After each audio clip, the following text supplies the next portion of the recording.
बहुत पहले की बात है, मैंने स्वामी महाराज से पूछा, उसमें महाराज जी की पुस्तकें नहीं थी ज़्यादा, साधक संजीवनी भी पूरी लिखी गई नहीं थी। तो मैंने पूछा कि पुस्तकें कौन सी पढ़नी चाहिए, तो उस समय महाराज जी ने कहा कि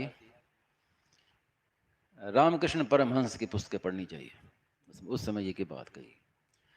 बाद में जब महाराज जी की पुस्तकें निकली और फिर बाद में फिर भक्ति मार्ग पर पुस्तकें निकली, उसके बाद फिर वासुदेव सर्वम पर निकली, तो स्वामी जी महाराज कहते थे कि मुझे ऐसा नहीं दिखता कि साधक संजीवनी है, ये पुस्तकें ये मेरी लिखी हुई हैं, मैं इनको अपनी पुस्तकें नहीं, अपना ग्रंथ नहीं मानता।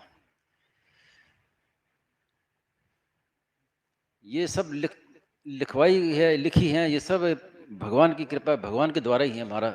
इसीलिए स्वामी जी महाराज अपनी पुस्तकों को खुद पढ़ते थे।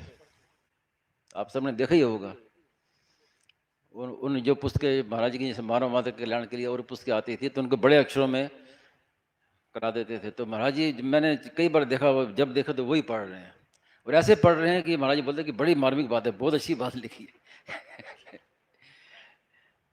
क्योंकि वो विशेष भगवान की बात मानते थे, ये मानते नहीं थे कि ये मेरी लिखी हुई बात है।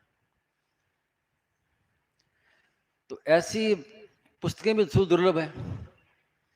अब एक भीतर की बात है, स्वामी जी महाराज कहते थे कि मैं किसी को कहूँ तो लोग उल्टा अर्थ ले लेंगे,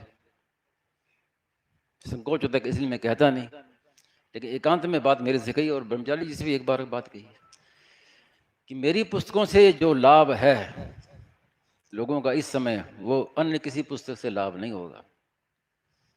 इसलिए महाराज जी के मन में रहती थी कि ये पुस्तकों का खूब प्रचार हो।